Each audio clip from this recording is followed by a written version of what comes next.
The previous two postally used mystery postcards were sent by and to the ladies. Now it's the fellas' turn. Let's go through what we know and can reasonably deduce from the postcard and its contents. On the front is a faded view of a rural house. The postcard is postmarked Lowestoft, so presumably the house is near there. Lowestoft, for those who might not know, is in Suffolk, and Lowestoft is right on the English east coast, facing the North Sea. I'll read out my full transcription of the message in a minute, but the card is dated March the 6th, 1909. It's sent to a Mr. Reed, spelt R-E-A-D, in Highgate, North London, from his old pal Arthur. Arthur mentions booking the passages, which sounds like they were both going on a sea voyage somewhere. Where, though, he doesn't mention. Well, why would he? Mr. Reed would know anyway. Hopefully we can find their names on passenger lists as we have an exact date of the sailing. As always, I don't do any advanced searching, so we're all in the dark here. Maybe it was a one-way ticket. Here's my transcription of the postcard message. It's postmarked Lowestoft, March 1909, and is addressed to Mr. F. Reed, 19 Holmesdale Road, Highgate, North London. Dear F, I have booked the passages for the 30th. I hope you do not mind me not coming up to London before we go. I have made my box. What are you going to do about yours? Let me know if you are going to make yours down here. If so, I can get the stuff for you. Send the size. From your old pal Arthur. I've got quite a few options on this one. I can try some reverse image searching, but I'll leave that as a last resort, as I don't think it's likely it would be found anyway. I could have a virtual fly around the Lowestoft area on Google Earth and see if I can spot the house. Searching ships' passenger lists is a very good option, as we have a surname and a date of the voyage. I could have a gander in the newspaper archives, and the First World War was only a few years away, so they both might have military records. We know they were off on a sea voyage, but they might have returned to England before the 1911 census, so I started my search with a look for Mr. Reed in 1911. I couldn't find Mr. Reed in 1911, so I tried 1901 instead. But I wasn't hopeful, as he could have been living anywhere, and we don't have a birth year or anything else which might narrow down the search. Well, London was a big place even then, and without a full name I couldn't manage to find him. I'll try searching the shipping passenger lists on Ancestry. I know from working on my own family tree in the past that these lists can be very detailed. I'm hoping they won't be hard to find with a precise date of their voyage.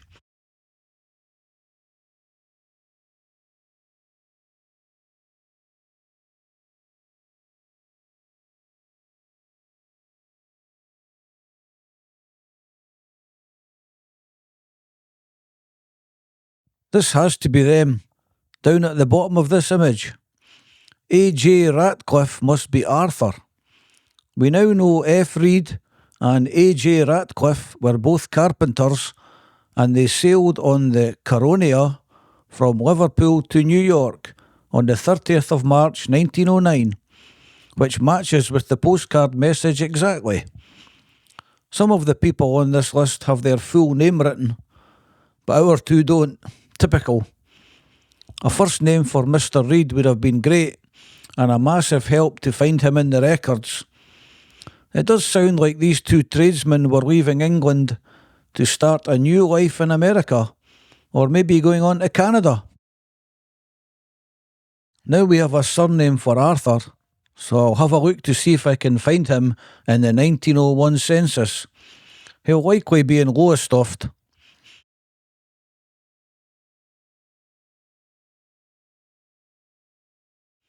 This family right at the top of the results looks good. Arthur is aged 15 in 1901. This looks like the Ratcliffes living at 107 Bevan Street, Lowestoft, and Arthur is listed as a carpenter's apprentice. Definitely our old pal Arthur. OK, so we have the correct family.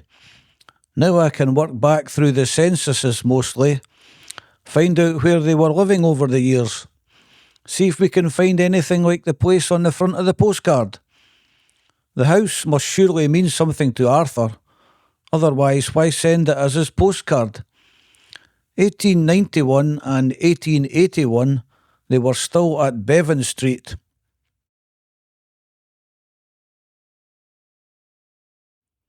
Oh wow, there's a link to find a grave. That's a great site, by the way.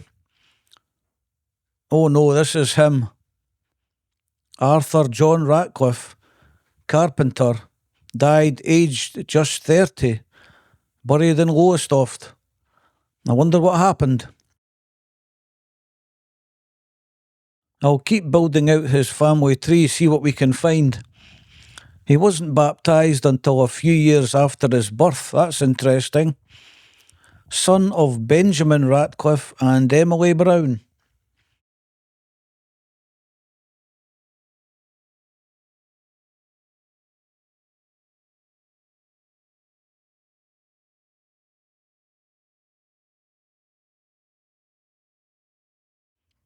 His father Benjamin died just a year after Arthur. Benjamin was living on his own, still in Lowestoft, in 1911. The family has links to Carrollton Colville, which today is on the southwestern edge of Lowestoft, but 100 plus years ago I suspect it was a little village or hamlet on its own.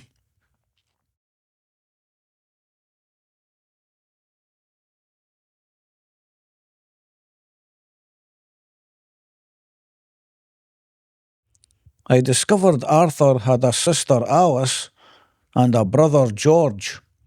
Alice, I learnt, emigrated to Canada after she married and was granted Canadian citizenship in 1907. That's just 2 years before Arthur sailed the Atlantic. Maybe he was going visiting or planned to settle near her.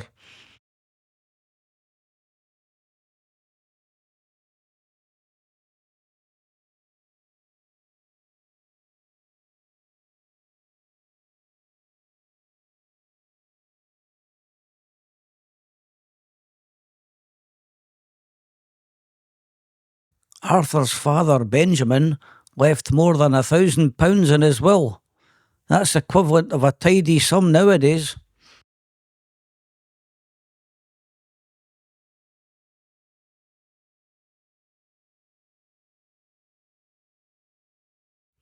"1871, the family was at Marine Parade.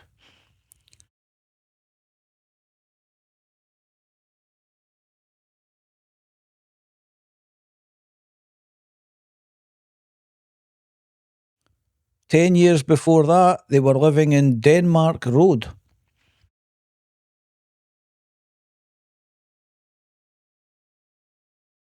I'll need to have a think where to go next.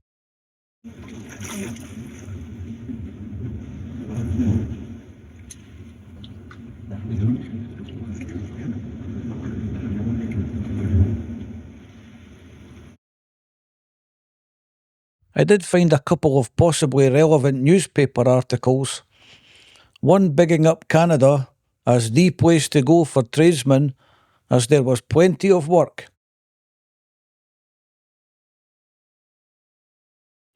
The second article is much less enthusiastic, suggesting it's not the land of milk and honey as portrayed. Maybe Arthur missed England too much and returned, but he doesn't seem to be back by the 1911 census.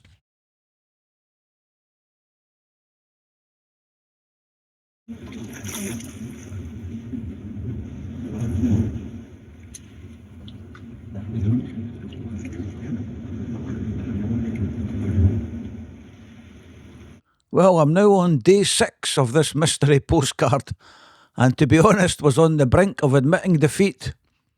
I don't have a worldwide membership on Ancestry, so I couldn't access the arrival record of the two carpenters in New York, but I managed to find an alternative source, and this does have a name for Mr. Reed. Hallelujah! He was Frank William Reed, aged 23, so the same age as his pal Arthur. The document gives his last address in England. He was at the home of his father, Walter Reed, in St Margaret's Road, Lowestoft. Frank was born and raised in Lowestoft, so the London thing was a bit of a red herring. I'm still no nearer to finding these rural cottages. I think there is at least 2 and maybe 3 homes in the picture. It's hard to tell if it's by the sea or is the background just overexposed. I have several addresses for the Ratcliffes over the years, but they are all within Lowestoft itself. The Ratcliffes also have links to Carlton Colville and Guileham, I think it's pronounced, both to the south of Lowestoft, so the postcard picture could be around there. The Reed family are from Corton, which is north of Lowestoft, so it could also be in that area. Or it could just be a house they helped build as carpenters. It surely must have some significance to one or the other family.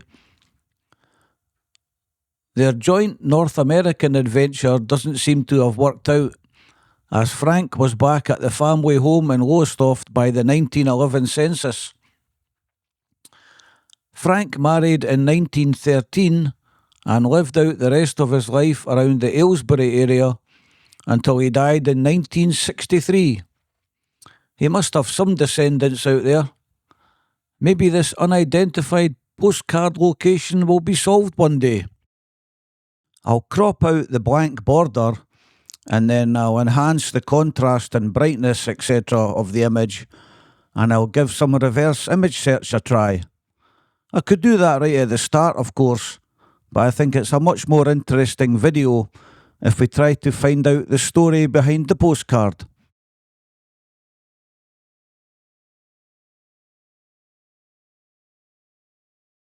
And I'm pleased to say I have found the location of this unidentified postcard using Google reverse image search. It's kind of cheating a bit, according to some, so I'll only use reverse image search when I have exhausted all other avenues or there's no clues at all on the postcard. Anyway, the mystery is now solved. These cottages were known as Warren House or Warren Cottages, and they were at Gunton, just north of Lowestoft and south of Corton. Sadly, they are totally gone now, demolished some time ago, but I can show you as close as possible where they once stood. I've looked at the census and can't find any obvious connection to Arthur or Frank, but I hope you enjoyed this little look back into the lives of these two old carpenter pals. They likely served their apprenticeships together. Imagine seeing New York City after growing up in rural Suffolk. The cottages were in that small clearing in that small forest area. This old map, overlaid onto a modern map, shows the location of Warren House.